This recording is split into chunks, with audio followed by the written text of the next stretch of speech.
Hello everyone. So I have some friends who are either looking at getting this game, Dominions 4, or have it, maybe kind of new to it. So I wanted to do a video to give kind of an overview. It's not really going to be a full-on tutorial, but just an introduction to some of the basic concepts. It's probably going to get long anyway, because this is a really complex, complicated game. And that's what I love about it. First of all, I will say, definitely read the manual because it has a lot of information in there that I don't even know because I forget. But yeah, it's very helpful to look at the manual. These are the ages. I'm not going to go over them. You can read them if you get the game. I'm going to pick Middle Ages because it's pretty balanced and a couple AI. These are all the different nations. Each one is very unique and has a very different playstyle from the others.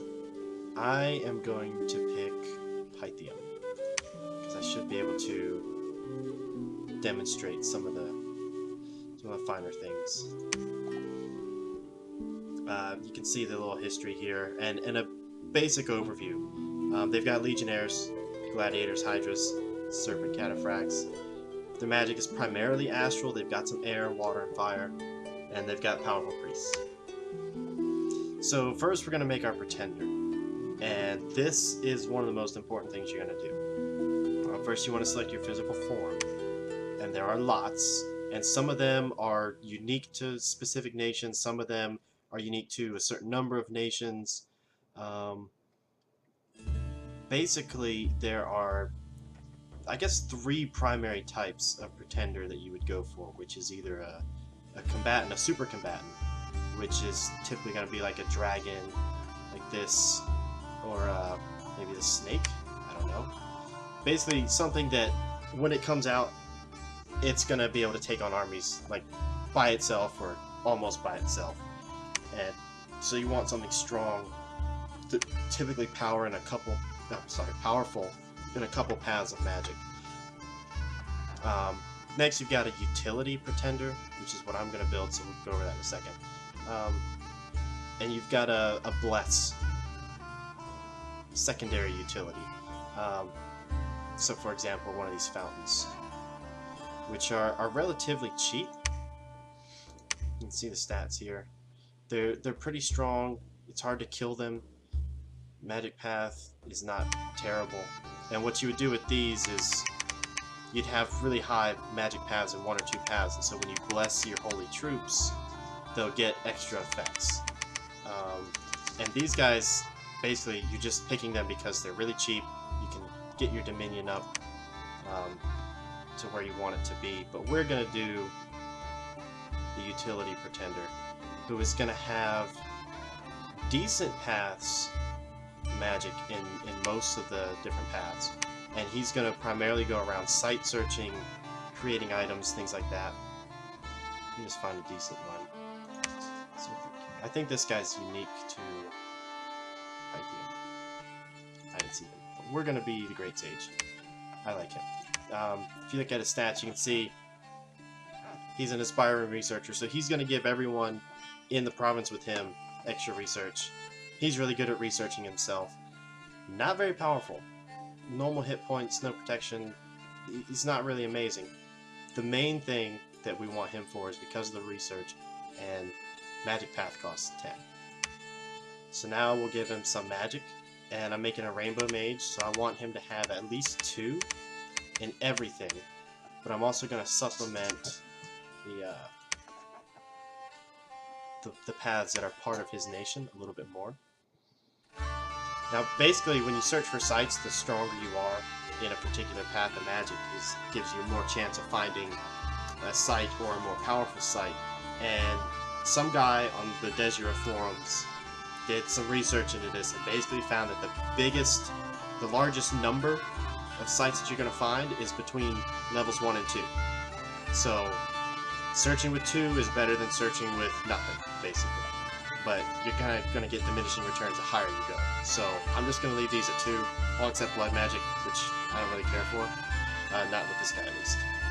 And now we look at our Dominion here. candle here is how strong your dominion is. So whether or not it can overpower other dominions, how much it'll spread. 1 is really low. You don't want to have 1, like ever. There might be certain situations when you might, but if your dominion goes off the map, if someone squelches out your dominion, you're done. Game over. Typically, you're going to want like 3 minimum. 4 is decent. 5 is good for most. We're going to go with 4. Next, you've got Order and Turmoil, Productivity and Sloth, Heat and Cold, Growth and Death, Fortune and Misfortune, Magic and Drain. And all of these are going to have different effects. And the good effects, you can see up here where the points are. Good effects are going to cost us points. Bad effects are going to give us points. And you can see the effects it's going to have on our dominion here. So provinces under our dominion are going to have a chance of getting these effects. So minus income, unrest reduction. So that's actually -1, so it's going to give us more unrest. So this is when you want to know about your nation. So we know we have legionnaires who are going to be pretty heavily armored and have shields and things like that. So we know that they're going to need a lot of resources. And this is where the manual comes in. You want to look through the manual to see what your troops need. So I know I need resources. So I'm going to make sure that I have extra resources here to build my troops. This is also giving me extra income, which is going to be good because my guys probably cost a lot of gold. I'm not sure. This probably is not the optimal build for this nation. I'm just showing you guys what you might do if you know nothing about the nation. Growth is not going to be super important for us because it's going to give us more income and supplies is to support your armies that are already made. I don't think we're going to really need that much. Heat and cold, typically you're going to want to leave it 0 unless you just want to squeeze out a few more points. So if we're playing against an undead nation, they're going to want it cold. And I might take heat in 1 just so that our dominions would kind of cancel each other out. But I'm going to leave it at 0. Will give us some order for the income. Luck is kind of tricky. Some people like to take high order and then high misfortune. So the end result is, as you can see, events are 9% more likely to happen, but when they happen, they're going to be worse. Other people will take turmoil. If you don't need gold, this is actually a pretty good thing to do. You take turmoil, which is going to lower your income like crazy. It's going to make events really common. But if you take maximum luck, then events are going to be really common and they're almost always going to be good. But we don't want that. Because we want our gold more than we want something lucky to maybe happen. Finally, you've got imprisonment. If your guy starts awake, then obviously you get 0 points. But you'll have him at the beginning, and that's what we want, because we want him to be going around from the very beginning, searching for sites, doing research, things like that. Whereas if you had, say, a combat pretender, then you might make him dormant or even imprisoned, so that by the time he comes out, you'll have already done the research you need to do and have built the items that you need to build so that he can come out of the gates swinging.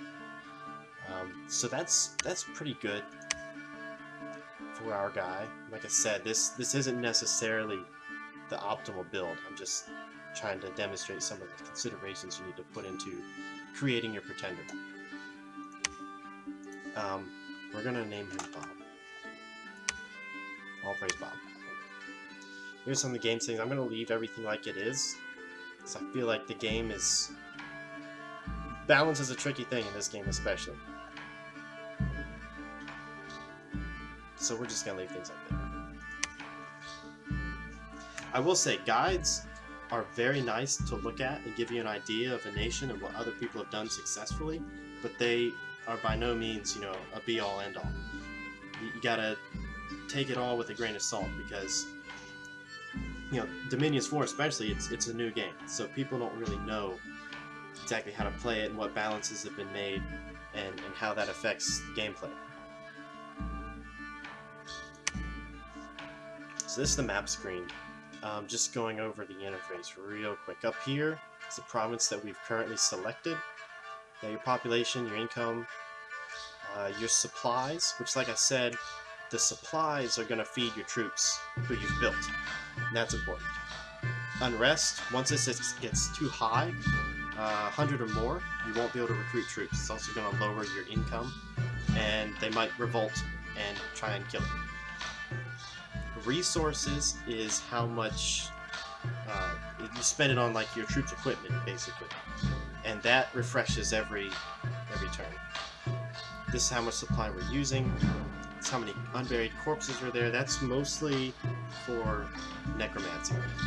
If you can summon undead, then you'll typically be doing it from corpses, or at least you'll get better zombies. Defense is pretty important. If you take a province, you're going to want to put defense on it. They're going to reduce unrest automatically. Once they get to a certain point, they'll patrol automatically, and they're basically troops that you don't have to pay upkeep for. So that's really good. I usually go to 10 because you'll get your... Well, actually, I think I changed Dominions 4. But anyway, I usually go to 10. At least, in most of my provinces. This, in the middle, top middle here, is your overall. This is how much is in your treasury, how much you're paying in upkeep for all your units. This is how much gold you're getting per month. These are your magical gems, and if you hover over them, you can see how many you're getting per month. Over here, you got end turn, option, map filters. I've actually got a couple extra on. Neighbors. I like to have neighbors on. They see here, those yellow lines are now gone. I like to have them so I can see what provinces connect to others. Because, like, for example, these mountains here block from here to here. But there's certain times when it might not be 100% intuitive on what provinces connect to others. So, for example, this one connects from here to here, going across the lake, but then this one goes across the river, but you see the blue line means that it has to be frozen over for you to actually cross that river. So, I like to have these on. There are other... Oops, keep pressing the wrong button. There are other ones you can have too. This is how I like to keep it. Anyway. You've got statistics, which in a single player game is typically, like, the score graphs are going to be off, so you can't see anyone except your own stuff unless you cast certain spells. You can see a nation overview, which is showing what all your people are doing. The Hall of Fame, there's no one in there now, but basically troops or commanders have a chance of becoming famous hero, and they'll be put in here. They get a special buff. You look at the pretenders, if you know anything about them, which we don't know anything about anyone except ourselves. The thrones, which are the win condition. So we need 3 ascension points to win, and there are 3 thrones, which we can see here, here, and here. That's nice. Then you've got your research tab. I'm not going to go through all these, but typically there's going to be something that your nation kind of wants to research. So you should be aware of that. Global enchantments. These are the active enchantments. I don't want to really go over what all enchantments there are, but I will point out that there are 5 slots. So once there are 5 enchantments, if someone casts another one, it'll knock off. It's either random or it's a top one. It might be random though. And it'll bump one of the enchantments already there. So that is actually a way that you can dispel certain things by just casting enough enchantments. Your magic resource treasury, which is going to have all your gems. You'll be able to give these to commanders. You'll also be able to transmute them, use alchemy, whatever. This is where your magical items that you craft will be, your swords and armor and things like that. Army setup. Let's go over that in a second.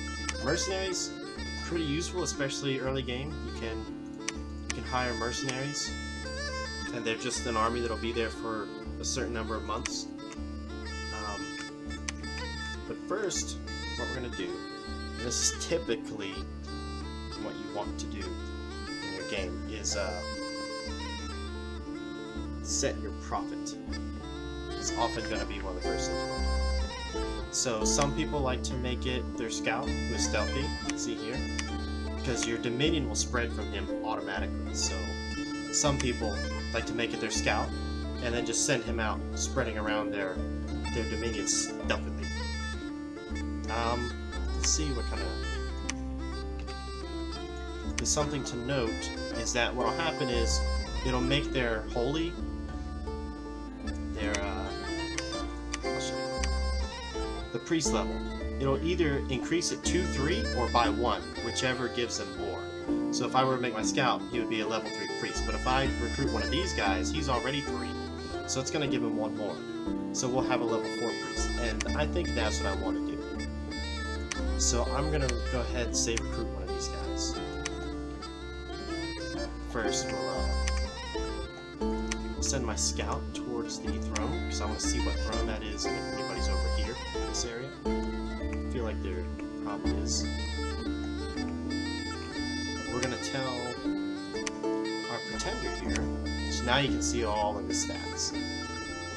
And another thing to notice is that these levels, I need to turn the music down because I cannot concentrate.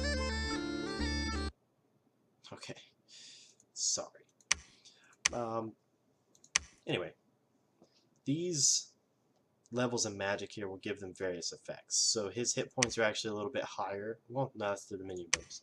Anyway, like since he's a death mage, he'll be able to use more undead, command more undead. Since he's got some astral magic, he'll be able to command more magic beings. They're just various effects. I don't know all of them. He's shock resistant from the air, fire resistant from the fire, poison resistant probably from nature, supply bonus from the...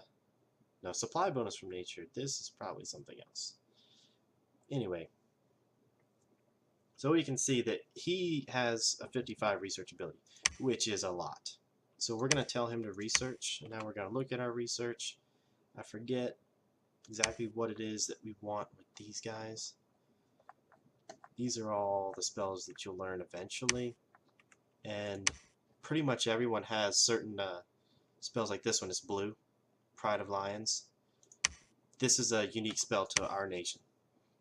That's in Conjuration. I don't know if I care for that though. Contact Harbinger. Yeah, let's go. Well, Conjuration isn't going to be helpful to us immediately. That's more of an end game thing because this is way down here at level 6 and 7. So we'll wait on that. I probably should have had all this figured out. Let's do construction just so I can show some of the construction stuff. Okay, so we've told our guys what to do. We'll recruit some units. Now again, this is where you want to have looked at the manual so that you know the stats of these guys, because you can look through one by one, but in the manual it's all going to be listed there. Because some of them are very similar, like this guy's 10 gold, 20 resources. This guy's 11 gold, 21 resources. What's the difference? It looks like, I don't even know right off the bat. They've got a different sprite. Let's figure this out. Okay, one of them has a short sword. This one has a short sword. This one has a spear. So which one's better? That depends on what you're doing. I do know, based on my previous experience with these guys, that slingers are basically worthless, especially in Middle Age, where you've got people with armor and shields and stuff. Slingers are worthless. You don't want them. You might use some of these guys when you're in a pinch. Your Principe are going to be pretty much who you're going to be using most of the time, because these guys are only a little bit more expensive than these, but you can see they've got better attack, they've got better defense, I think they've got better morale, and they've got better hit points. So these guys are just better all around. So if you can spare the gold, get these over these or these. These guys look like they're probably about the same, but the spear version. They've also got formation, which means they won't take morale penalties for formation, because a big thing in Dominions, which we will see later, is that battles are much more about morale than actually killing all the enemies.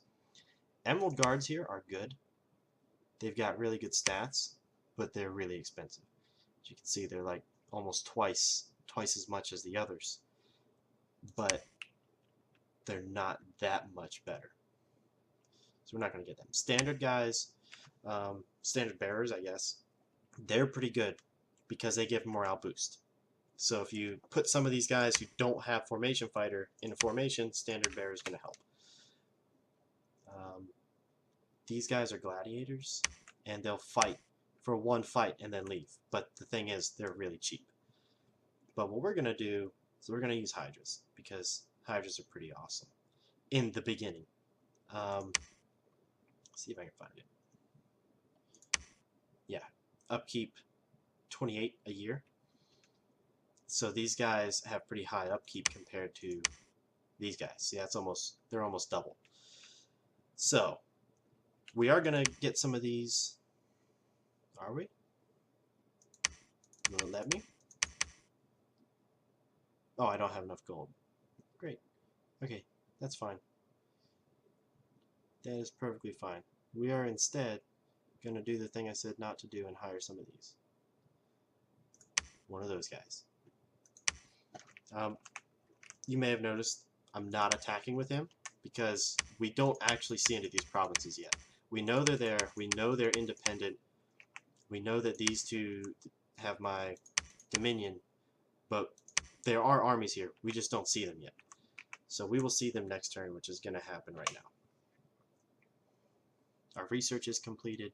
We're going to leave it 100% in there so we can start building the lesser items. Okay, so you see the armies have now shown up. I'm going to send our scout this way. Now, at the beginning,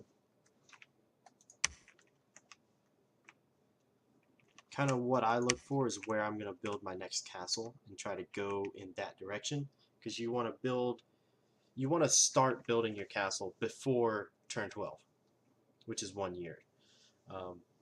You want to have started your castle at least. Obviously, sometimes that's not going to always be feasible. You might have to wait a little longer. You might get one built much sooner. But typically, you want to be started by turn 12. So one of the things you're looking for, especially at the beginning, this is why I have these the neighbor connections on. It's because what a castle does, look at the stats, administration. What this does is it gathers the resources from the neighboring provinces, brings them to the castle so you can build more troops at your castle. And your castle is the only place that you can build, you know, your nation's troops.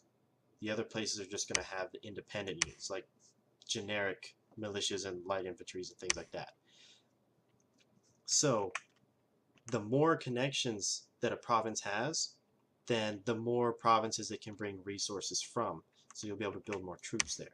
So I want to look for one relatively nearby with the most land connections. Like this one, even though it's on the throne and people might want to build a castle there, that's definitely not where I would want to put my first or second castle technically, because it's only got 3 connections. So it's going to be really low on resources. Another thing that castles do is they redistribute supply to the neighboring provinces once they're under your control. So let's go ahead, put this guy with his friends over here. We'll recruit some more units. We will actually recruit some of these guys this time. Oh, you know what? We also need one of these because they're poison resistant, because these guys have clouds of poison around them. I knew that because I've played these before. You would know it because you need to look at the manual. So they have poison clouds. So if you put them with a regular commander, they're going to kill their own commander just by being near him. So we'll only recruit 1 commander at a time. That's the way the game works. So this one, since he was slow to recruit, he takes 2 turns. So we'll get him next turn, we'll get him the following turn, but by that time we will have the Hydras for him to take. So we might have wanted to switch this around, but I didn't think about it. It doesn't matter. Okay, so what we're going to do is send this guy. We've got 30 guys, and they've got shields and junk. So they're going to be pretty good against light militias and light cavalry. So here's what we'll do. We'll tell him to go over here. Now in your army setup screen, your recruited units are going to be up here. This is when they're like in the province. This is when they're under the command of a commander. And you can set their formation and location here. You can set your commander's location. And you can set their battle orders. Now your squads here, you've only got basic commands. You can tell them to attack, fire their missile weapons, guard the commander, hold and attack, fire their missile weapons and keep distance, or retreat. If everybody retreats, obviously you're going to lose. But sometimes you might want to do that if you don't want to get into a fight. So, since we know we're going to be dealing with cavalry, I don't know exactly where they're going to be. All these guys have spears. So we're actually going to be alright.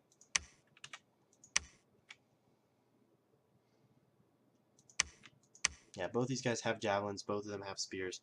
These ones have tower shields. They both have tower shields. These guys are actually a little more defensive. They've got a little higher defense skill. But these guys have much more protection. So what we're going to do is we're going to put the ones with protection in front. The ones with less protection behind. We're going to put them in line formations.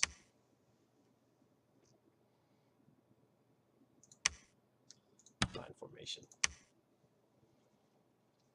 Because you'll see that you actually you don't control the battles as they're happening. You just give them your orders like this. So we're going to tell the guys in the back, these guys here, we want them to go after cavalry. That's just what we want to happen. These guys, if you don't set anything, they're going to attack closest, but just so you will say attack closest enemy. So these guys will just charge forward. These guys will try and find the cavalry. This guy doesn't really have anything special about him. We don't want him to die, so we're just going to put him kind of with his troops and hope he doesn't die. If it was a mage, then we could tell him to cast spells, and we could get really kind of complicated with the so we can give him more than just one order. We can tell him to cast specific spells. We can tell him specifically, you know, hold, then attack, and then hold, whatever. And if we set a group to guard him, then they would just follow him around, guarding him. And so effectively, you could give a squad detailed orders by telling them guard commander and then telling the commander what to do. We're not going to do that, though. We're going to leave him like he is. They're going to attack over here.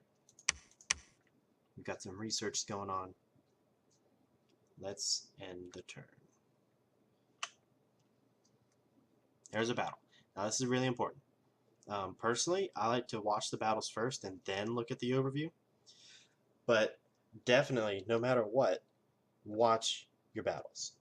We will look at the overview first just to show you what I mean. This is what happened. We won. We lost 3 guys. We killed all of them. The question that we would ask is how did this happen? Especially if we were to have suffered heavy losses, then we would want to know, why did we suffer heavy losses? What killed us? And so the only way you can find that out is by watching the battle. In this case, we know that our tactics were pretty good. Whatever we did worked. So you see, they shoot at us.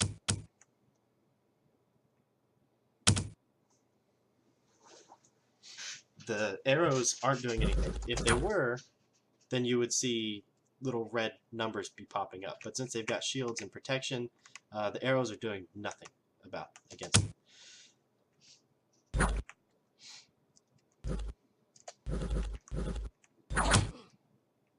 Okay, so these guys, as you see, have just gone past the cavalry, while these guys are attacking them, which is what we wanted.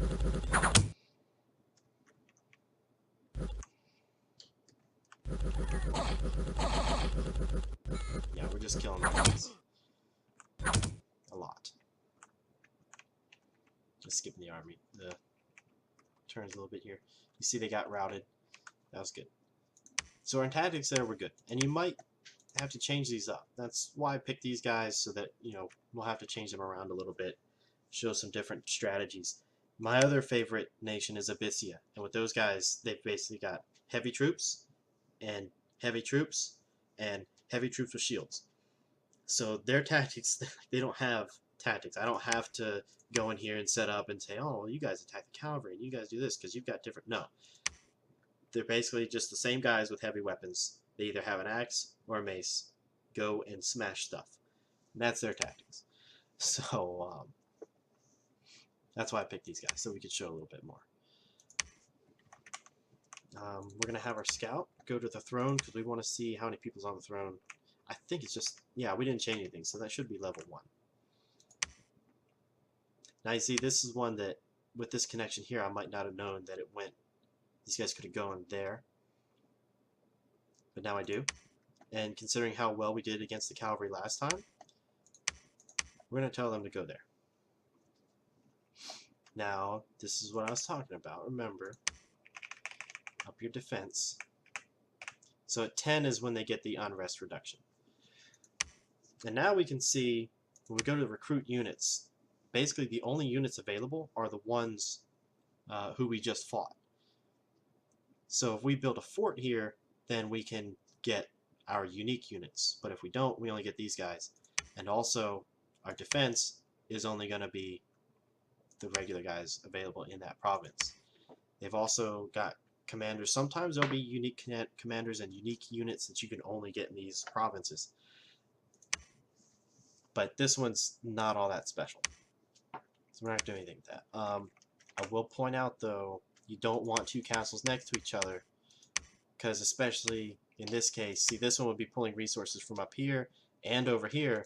This one would also be trying to pull resources from up here and over here. So basically, both of them are losing 3 provinces. So this one's losing this province, and this province. This one's losing this province, and this province. Because they're not going to take resources from each other, and they're going to have to share these. So 2 castles next to each other is going to be worse than 1 castle by itself. Usually. We got this guy. We're going to tell him to become our prophet.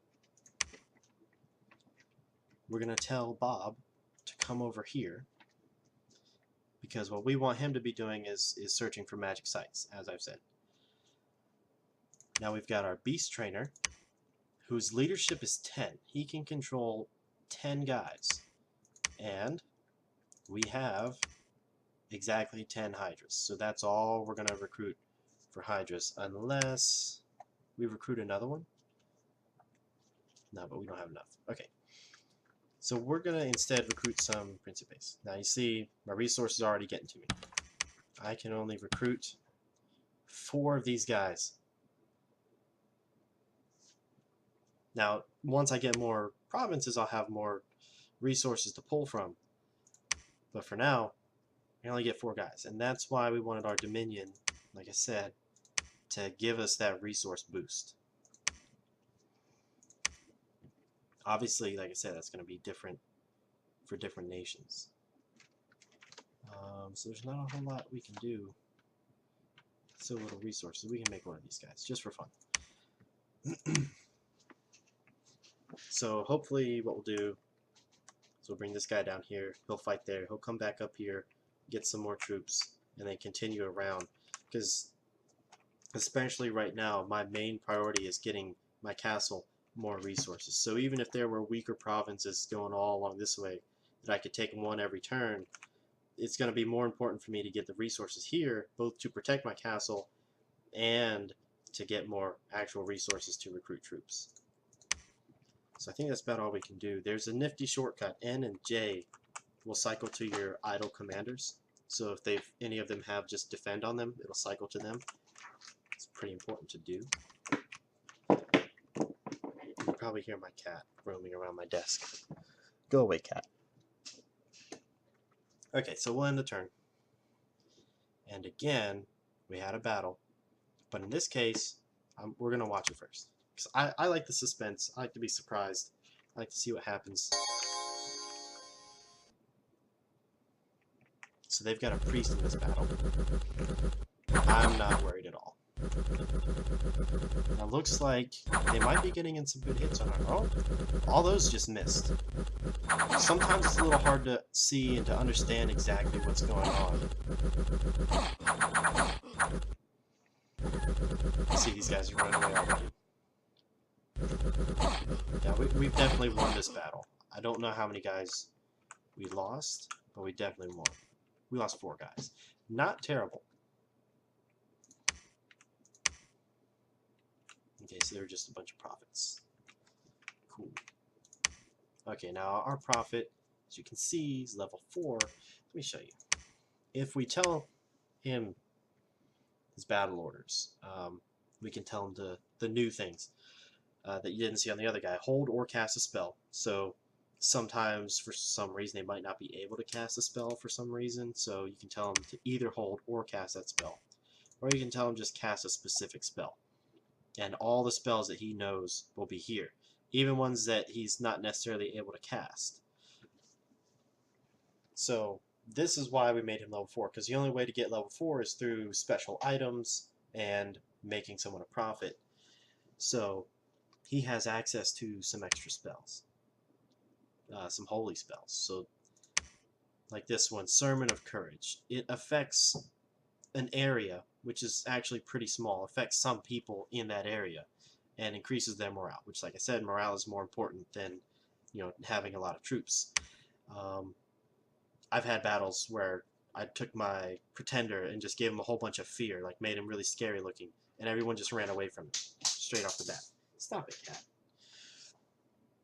So Sermon of Courage will increase their morale where they won't be as likely to run away. Fanaticism, which is level 4, will affect the entire battlefield. So all our friendly units are going to have a morale boost, which is really nice. Word of Power is also going to be pretty good. And all these holy spells are basically free to cast, whereas some of these, they're going to cost fatigue. Yeah, like this will cost 20 fatigue. Some of them you actually have to have gems to cast, but all of these have no fatigue cost, so you can just spam these over and over and over. We're not gonna, well, let's go ahead and tell them to do some things. Tell them to cast Fanaticism twice, I guess. I don't even know. Word of Power, Word of Power, Word of Power, and then tell them to cast spells. So basically, once you fill this up, then you can give them a general order. Stay behind your troops, or attack, cast spells, retreat. We're going to tell him to cast spells. And so he'll just keep doing that. Now I'll put our Hydras with this dude. If you hover over this, you can see why they're getting modifiers to their morale. Basically, this commander is a bad commander. The only reason that we've got him is because poison resistant and Beastmaster.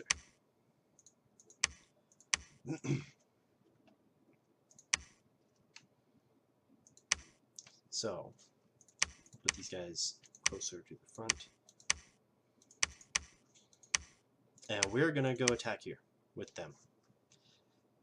Like, these are undisciplined, so you can't even give them orders. You can't change their formation. All you can do is tell them where to be on the battlefield. So we want them all the way forward, because we don't want to give the enemy any chance to hit them with missile fire. We're also going to go ahead and recruit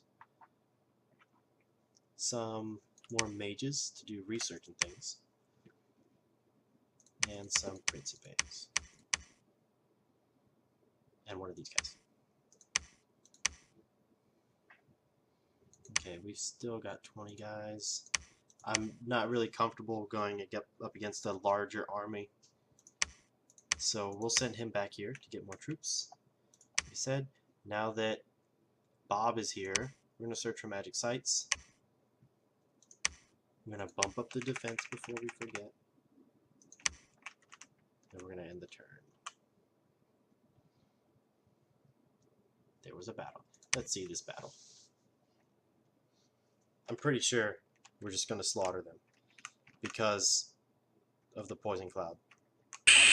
Yeah, see, they're just gonna stomp all over these guys. Oh man, that is really grating, that sound.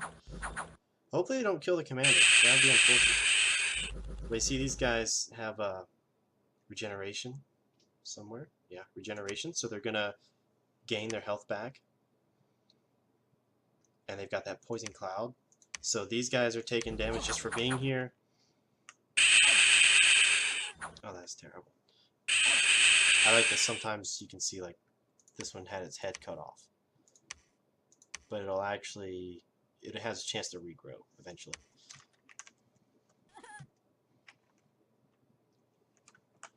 So yeah, that was a pretty good fight. How many did we lose? We lost 1 Hydra. And as you saw, that was, they had 28 guys, and we sent 10 Hydras. So Hydras are really good in the beginning against independents. Let's go ahead and send them after these guys too. And I noticed that our commander here was running into the battle, so we're going to tell him to not do that. Just stay behind the troops.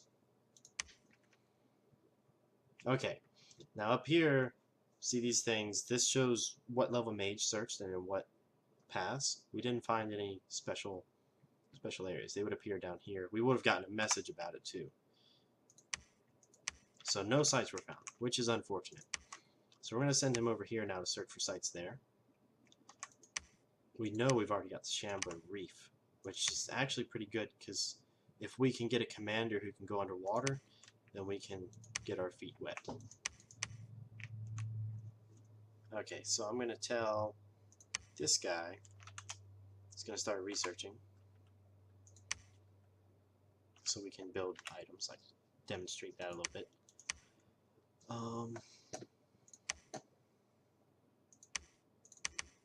These guys here, put our Principes here. We could probably put them in another group. It's not really gonna matter.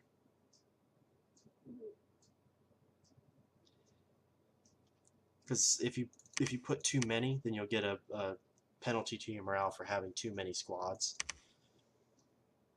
So I don't think it's really gonna matter in this case if these guys are intermixed with these guys. Not really gonna be a big deal. So we're just gonna keep them there. And we'll tell them to go attack here. And a resource, I didn't look at what it was last time, but I think our resources should be bigger from having more places. We're going to build another wizard. We're going to build some more Principes. Yeah, because see, before we could only make 4, now we're making 7. And we still got enough resources to make one of these guys. And our gold is steadily going up, which is good. So I'm thinking this might be where we want to build our castle right here, because it's got good resources, because it's a forest, you see up here, and it connects with 1, 2, 3, 4, 5, 6 provinces. Now, it will be sharing these two with this guy, but that's okay, because the administration, I don't know exactly how administration works, what the number means exactly. I think that it takes a percentage of these resources that are available. I think that's what it does. So they are going to share these two, but that's okay, because they're not blocking off. Like if I were to put it here, it's not trying to take from here, which it can't, and then this was not trying to take from here, which it won't be able to. So we should be alright. Up the defense before I forget. Now, once I start seeing people, I totally forgot to move my scout. Okay, here's a black candle. That is enemy dominion, and this is bad. We don't want to see that. So we're going to go this way and see where he is. He's probably like right here, or right here.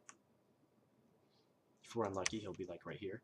But anyway, especially considering we have so much gold, once I know where somebody is, I'll probably up the defense. You can up it to a lot. So we'll just end the turn here.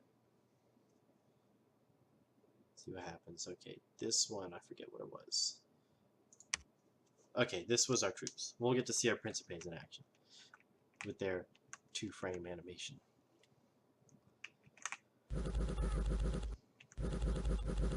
Yeah, see, there are like no numbers on this side when they take their turn. They're not even touching our guys. Meanwhile, we're smashing them. Yeah, that was good. We only lost one guy in that battle. This is the battle with the Hydras. These are barbarians, so I don't know how this is gonna go. We'll see. Ha! Okay, we got routed almost immediately. That's unfortunate. I kind of expected that to happen. Barbarians are pretty strong. Tell Bob to search for magic sites. Oh, here they are. Oh! Okay. So they were... what you call them? Oceania.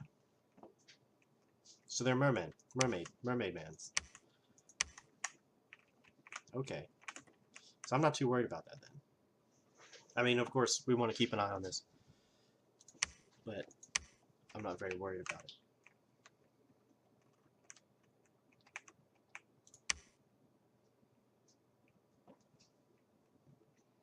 We could actually have this guy. He's got decent paths, just not all the paths, so he could be searching for sites as well.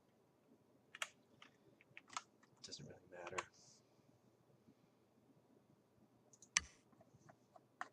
This video is probably not going to be much longer because I've shown the basics.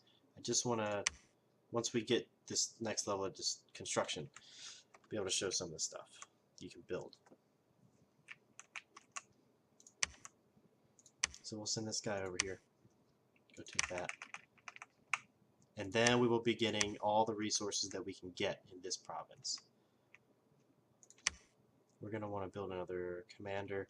I usually like to build the mages for the research, but at this point we'd probably want to start thinking about another army. And mages make poor leaders. They can only control, I mean, depending. This one can only control 10 normal units. Whereas this guy, our basic centurion, can control 80. This guy can control 120. So let's make one of these guys. As well as a whole bunch of Principes. You can actually, you can shift click. Should mention that. And it'll spend, I think it puts 10 up there. It gives you 10. And note that you pay the gold immediately. So I can say to build as many of these guys as I have gold. Problem is they're grayed out because I don't have enough resources. So while I can go ahead and pay for them, they won't be recruited until I have the actual resources for it. So there's not much of a reason to do it unless you just don't want to forget. But we could build other things as well. I'm not going to replenish the Hydras. If I were playing an actual game and going to do a whole playthrough, I might. But I also might not because of, as I mentioned, the upkeep is pretty high on these things. Especially the big one. Big one up has 200 gold per year upkeep. They are really strong and they're really good for early expansion, but their upkeep is just ridiculous. So we're gonna leave everything like that.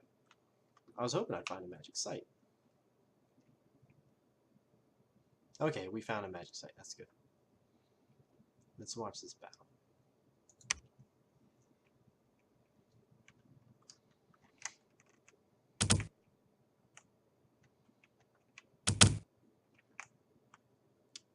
Yeah, tower shields are amazing.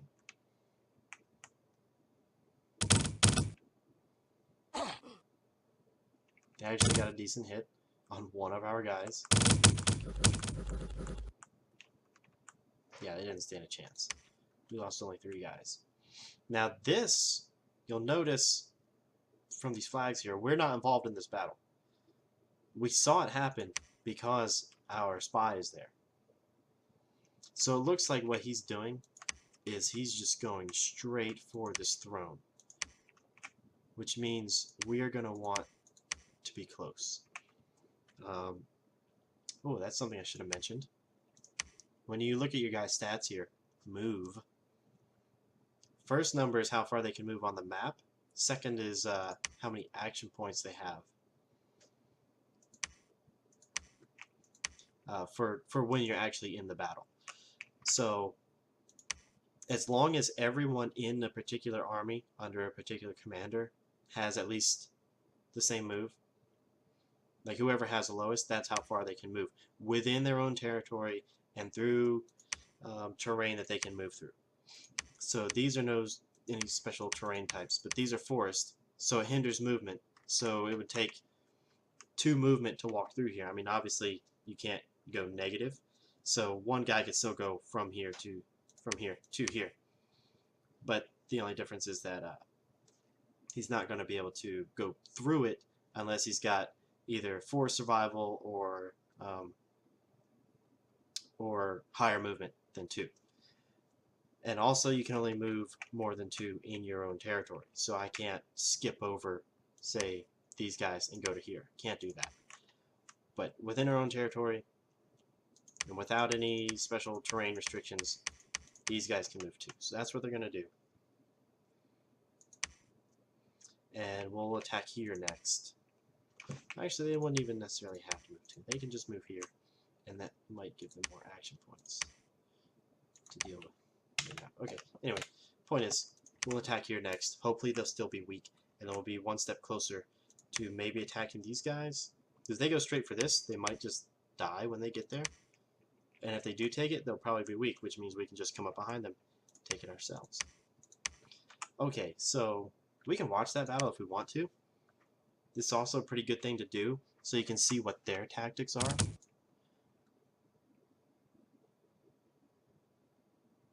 Wow, that's a weird looking guy. Ichthyosaur? That is weird. Yeah.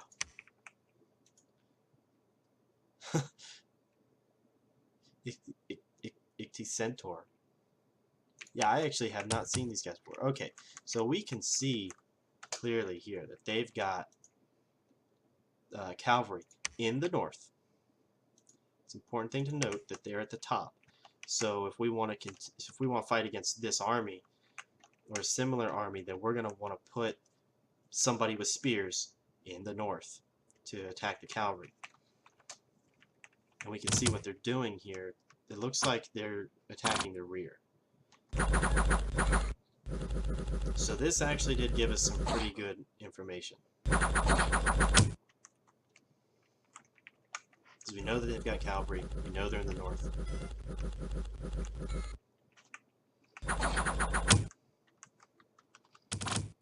That's kind of surprising that they won this though.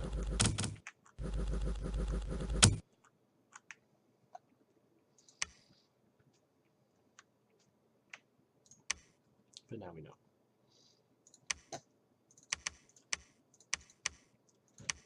So we'll make some Principes. We'll also make some guys with these long spears.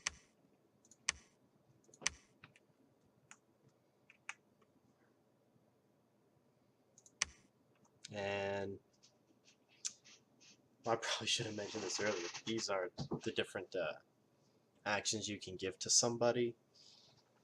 If it's defend, then they'll defend the castle. If it's patrol, they'll actually be out on patrol, they'll reduce unrest, and if there's a battle, the ones on patrol will be the first to fight. So you could potentially have, you know, multiple battles if you've got people defending the castle and people on patrol. Move, which you can do just by clicking instead of clicking move. Pillage is going to give you some gold, but it's going to raise unrest. Empowerment, if you got enough magic gems, you can give anybody a level in however many, whatever you have gems for, or you can just increase their level. Blood Hunt, they're going to look for blood slaves, which are virgins. And it's going to increase unrest, and you need a... I mean, anybody can do it, but the higher blood magic level you have, the easier it's going to be. You can construct building and demolish buildings already there. There's no buildings to be built here, so that's why it was empty. We are actually... No, he should be able to move too. And these guys can only move one. So let's nix these guys. And instead get some of these guys. Because they've still got spears, which has the length. So they're still going to be good against the horses. These guys have longer spears and formation fighter. They're also old, if you notice. But since they only have move 1, because what we're going to want to do is get these guys to the battlefield pretty quickly, I'm going to send him over here as soon as we take this province, and he'll start building a castle. It's going to take a number of months to do, and he's got to be there the whole time trying to build it. You can swap out. Talk about that later.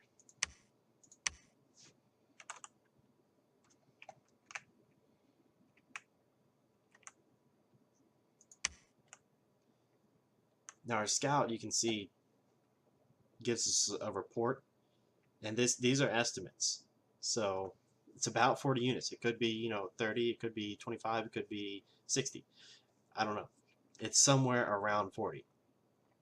And just because it says they haven't organized any defense doesn't mean that there is none, and doesn't mean that there won't be any when you attack. So even if I had an army right here and I attacked, the very next turn, they might have built defense in between.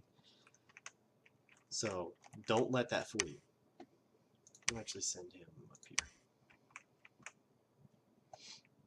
You can see our dominion here, these candles. Ours is pretty strong here. It's especially strong where our guy Bob is, because it spreads automatically. I'm going to leave him there, doing nothing. We could tell him to patrol, but there's no reason to right now. We got an unexpected event. Luckily, it was a good one. Handful of gems were found in the shards of a broken mirror. Air gems, +3. That's good, because we like air gems. Did we? Yeah, we finished researching construction. Okay, well, let's have him search one more time. We can look at what we can forge here now. So these you start out with trinkets. Usually they aren't that great. Lesser magic items are a little better. Scepter of Authority. What it's going to do is make him able to command more men. In this case, 25. Not sure if that's 25 more men or if that is like a command value. But it's a feasible way to get somebody to command more men. And it will be able to shoot fireballs, even if they don't have any magic. So this would actually be pretty nice to give to one of our commanders. So you got one-handed weapons, two-handed weapons. There's tons of unique items in this game that do all kinds of stuff. Some of the most useful ones are like this, Fire in a Jar. It's basically a gem that you always have. So normally a gem gets used when you use it in a battle to cast a spell. But if you have Fire in a Jar, you've got one gem that per battle, basically. It always comes back. Then you've got things that boost research like this. These are really nice. Research bonus of 6. It's quite a bit. Other things, little charms and trinkets that do various things. This one increases your precision. This one lets you go underwater. So if we were to give one of our commanders this, then we could send him down here, and we could recruit some of these guys who are amphibious, and we could get into the water. And these items obviously depend on what paths you have and how strong you are in those paths. So once I get, let's go ahead and bring him over. Next turn we'll see. Bob is going to have a lot more things that he can build. And some of them, maybe we'll see. Let's just look. Oh, large spiders. Oh, it's a... You have to send a nature mage there.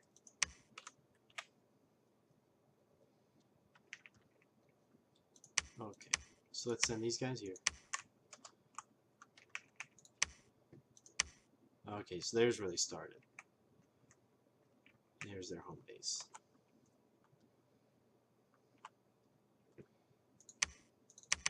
Let's give him the people. I'm not going to set up their orders right now because, like I said, we're probably going to end the video soon. So it probably isn't going to matter. There's a battle. We won't watch this one because we know that we won. We didn't even lose anybody.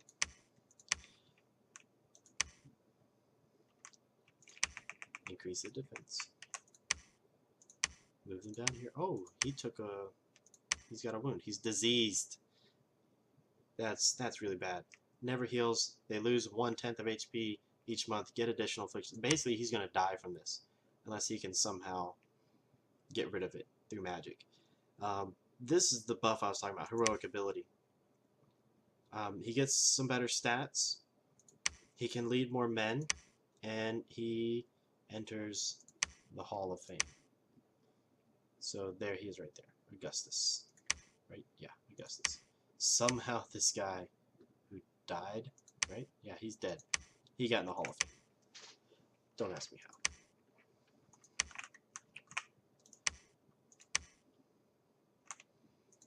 Silvus is going to go there and start building the castle next. Actually, no, we can't. We could have recruited somebody from here, had them build a castle. But we need a lab and a temple to recruit this guy because he's a shaman.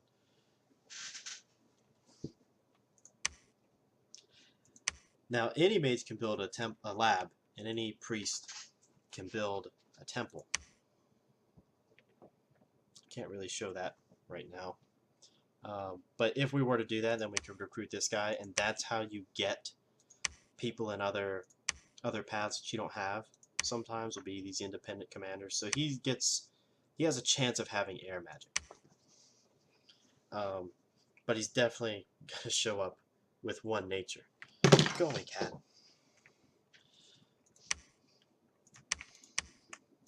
So let's look at some items, and then we'll end the video after that. So you can see we've got a lot more items that this guy can build.